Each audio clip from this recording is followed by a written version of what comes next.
Hora da industrialização brasileira. Vocês recordam como foi o processo de industrialização no Brasil? Alguém já assistiu lá no 7º ano, 8º? Lembram de algo nesse sentido? Como foi esse processo? Foi o quê? Foi lento, muito lento, gradual. E quais foram... Por que foi tão lento e tão gradual? Qual que era a função da colônia, gente?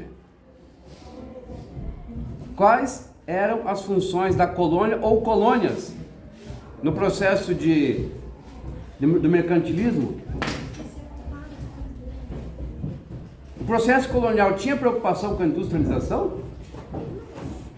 Nenhum.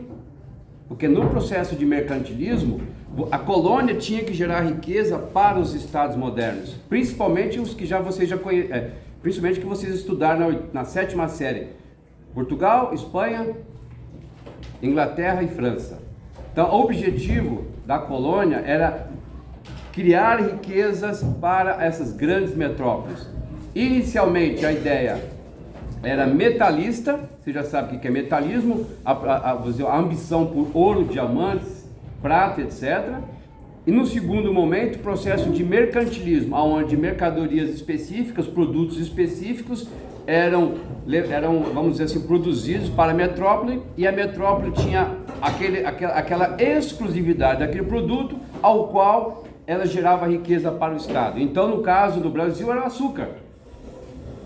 Era açúcar, simples assim. Então, essa especiaria era uma forma de enriquecer o Estado português. No caso da Espanha, além dessas especiarias, além de produtos específicos, eles se concentraram muito na questão metalista, porque eles identificaram nas suas colônias, muito precocemente, essas jazidas de prata, de ouro, entre outros metais. Principalmente em Potosí, na Bolívia, que encontraram lá toneladas e toneladas de prata. Aquilo foi, nossa, para a época, aquilo foi como fosse... a gente estuda hoje com um olhar de cobiça, com um olhar de riqueza, mas para eles na época como fosse um olhar assim: nossa, tá vendo como nós fomos proeminentes, como nós fomos inteligentes, e a igreja bota o selo. Nossa, isso aí é um achado divino. Nós vamos catequizar aqueles povos, entre aspas, pagãos, e ao mesmo tempo seremos muito bem pagos. Muito bem pagos. Agora, a Espanha teve essa, entre aspas, essa sorte. E Portugal,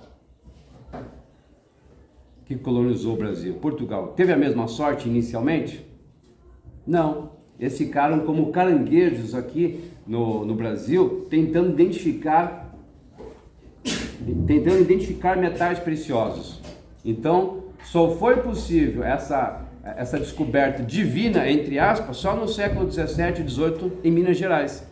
Até então, só a cana-de-açúcar, pau-brasil, entre alguns outros produtos de especiarias, é que potencializaram o processo de acumulação no sistema mercantilista. Faz entender, né? Então, aqui, e outra coisa, mais de 300 anos não se pensava em nenhum tipo de manufatura, nenhum tipo de indústria. Não se pensava. Aliás, não se pensava e não era nem permitido pela coroa. Só começou a haver um processo de mudança nesse sentido somente com a vinda da família real, fugiram da invasão da tropa napoleônica em 1807. Aí eles vêm para cá e automaticamente, não é rápido assim, mas traz na bagagem não só intelectuais, juristas e burocratas, mas também trazem, vamos dizer assim, pessoas com algum sangue de aveia, algum sangue de negócios, algum sangue que estava rolando, assim, um sangue de negócios, principalmente cristãos novos. O que são cristãos novos? aquela veia comercial que só o cristão novo tinha. O que é um cristão novo? Já ouviu falar? Já nunca ouviu falar. Cristão novo nada mais é do que um judeu convertido ao catolicismo. Ele converte-se para poder se proteger. Se proteger de quem? Da Inquisição. Se proteger do quem? Se proteger da Igreja Católica. Mas ele se protege, porém vamos dizer assim, ele não perde a veia comercial, a veia empreendedora. Então ali começa um incipiente processo de industrialização. É bem incipiente mesmo, vamos dizer assim, quase que nula. Só vai haver um processo de industrialização mais significativo só no segundo reinado, com Dom Pedro II. Fácil entender, né? Então o processo aqui é muito lento. É muito lento. Em relação às outras nações, em relação aos outros países, é um processo lento. E não só por questões de ausência de empreendedores, mas porque a função da colônia nada mais era do que a acumulação de riqueza para a sua metrópole. Só isso. Mas criou-se, né, já no bojo de 1500, criou-se o bojo do Estado patrimonialista, que eu já expliquei, né? O que é um Estado patrimonialista? O que é um Estado patrimonialista? Eu expliquei. Aqui no Brasil é uma característica muito forte. Aliás, aqui ganhou uma dimensão jamais imaginada por Portugal. Qual que é um Estado patrimonialista? Já expliquei, não expliquei?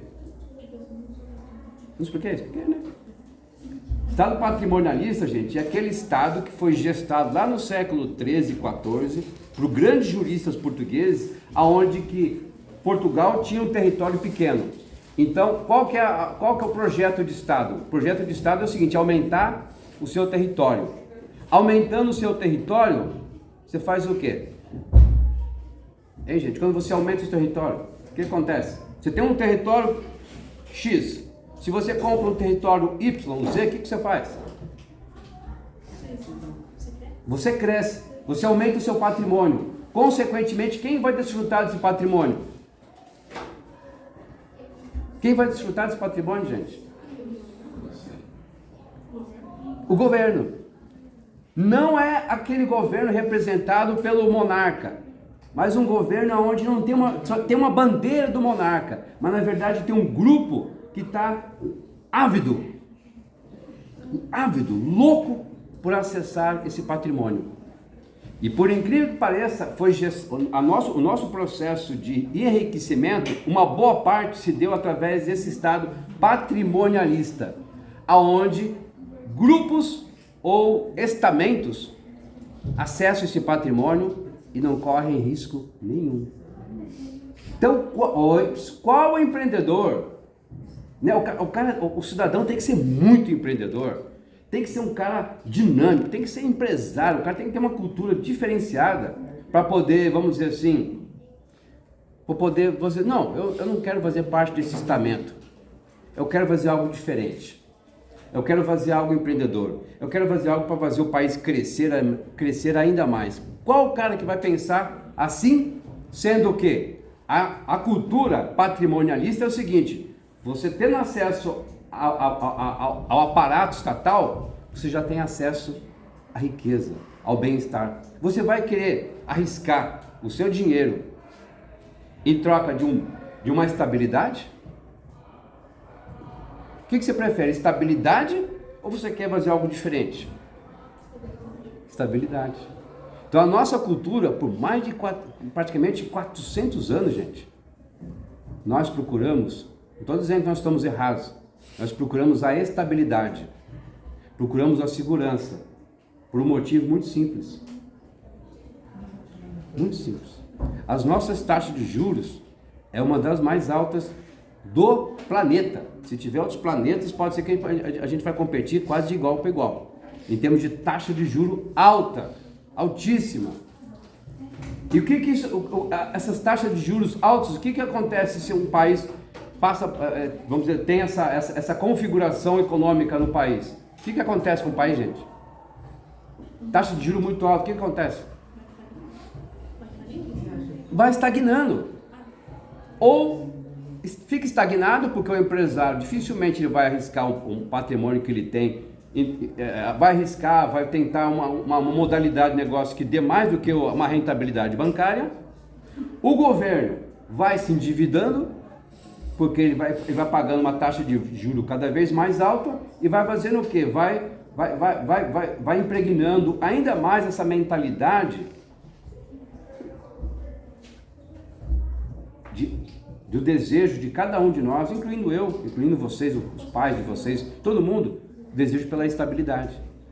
Então tá vendo como que é importante o processo de industrialização, onde você tenha, vamos dizer assim, ímpeto, onde tenha grupos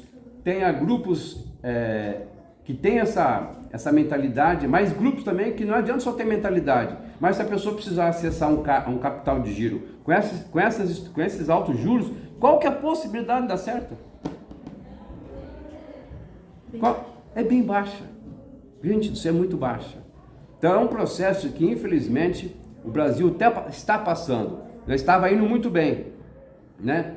Não vou citar o ministro da economia anterior, mas o cara tinha um controle sobre as contas públicas. Hoje está se perdendo o controle das contas públicas, justamente por esse juro muito alto, essa política que não privilegia a industrialização e já vem lá do primeiro império, do período regencial, do segundo império, aonde que o Estado ele vai permitir que alguns estamentos se deem muito bem.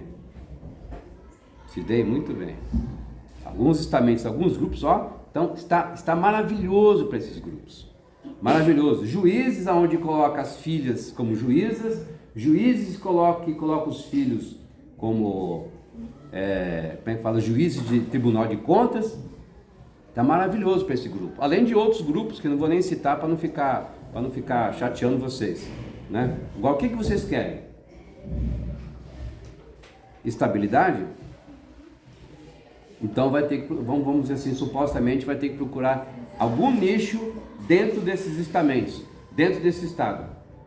E a industrialização como fica? Fica à mercê de quem? Graças, né, a um empreendedorismo aí no final do século XIX, café, com chá, entre outras manufaturas de menor porte, e graças ao empreendedorismo, vamos dizer assim, europeu, tivemos uma possibilidade, aliás, alavancamos a economia, incluindo a do Paraná.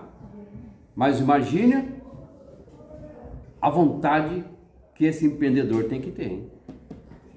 Imagina a vontade. Dá para entender a vontade que a pessoa tem que ter? Porque o ambiente não é um ambiente organizado, não é um ambiente civilizado. Quando eu falo civilizado, é uma taxa de juros civilizada. É uma taxa de juros que você pega lá 100, vamos supor, 200 mil euros e vai pagar no final das contas aqui 2, 3 anos 205 mil euros. Aqui não, se você pega 10 mil, você paga 50. Tem como dar certo? Tem como dar certo um negócio desse? Uma taxa de juros incivilizada?